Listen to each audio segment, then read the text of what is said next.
How the hell? When live guest Chris Jansen barely escapes a serious accident during a special appearance on talk show, he accuses Kelly Ripa. Chris Jansen, a guest on Live, has accused Kelly Ripa of causing a near accident during his special appearance on the talk show. To promote his latest album, The Outlaw Side of Me, the 37-year-old country music artist stopped on the Live with Kelly and Mark set. Shortly after Chris sang his brand new song, All I Need Is You, Kelly, 53, and Mark, 52, came out on stage to accompany the singer. Kelly said, "I didn't know you were also married to a Kelly," to start the conversation. In reply, Chris said, "I am married to a Kelly." The songwriter pointed to Mark and said, with him, as he began to laugh, "You were cracking me up dancing over there." I tried not to giggle as I was singing and thought, oh man. He clarified that he was reminded of what his wife would be doing by Kelly's dancing. Chris said to himself, "I'd be standing there like this," and assumed a soldier's stance. "And she'd be," he said, mimicking Kelly's dancing motions as he started to sway and shake erratically. Kelly acknowledged with a giggle, "Yes, precisely. That's how we operate. You noticed that while you were performing," Mark cried, to which the singer responded, "It's awesome." Chris said, laughing, "Dude, I was like, oh my god."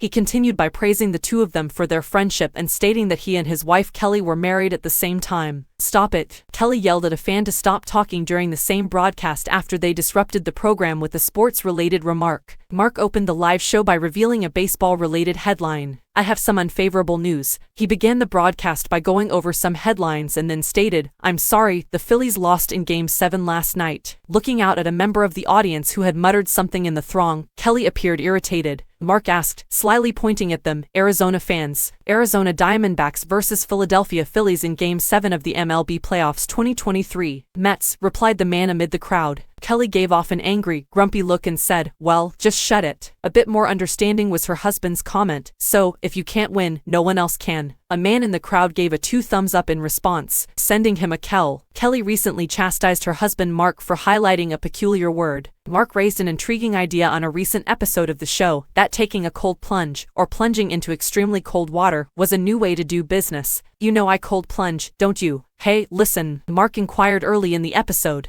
"Yes, how could we forget?" Kelly answered. "They say it's the new way to seal a deal, do business." Mark continued with a smile. He went on, "Nowadays, it's frigid plunge instead of come hang out. We'll go play a round of golf. We're going to chat about this deal, cocktails." "I understand why." As Mark was speaking, Kelly was itching to express what was on her mind. "I like the way you put the emphasis on the plunge," she replied. Mark said, "Well, English is my second language," after being called out. "With a cheeky I know that," Kelly answered before carrying on with her idea. She questioned the audience, "It's not my imagination, right? He doesn't say cold plunge, he says cold plunge," she said. "And when you cold dive," she continued, encouraging Mark to go on. "When you're in, you don't want to do it, but when you get out, you're so happy that you're survived, you'll agree to anything," said the comedian.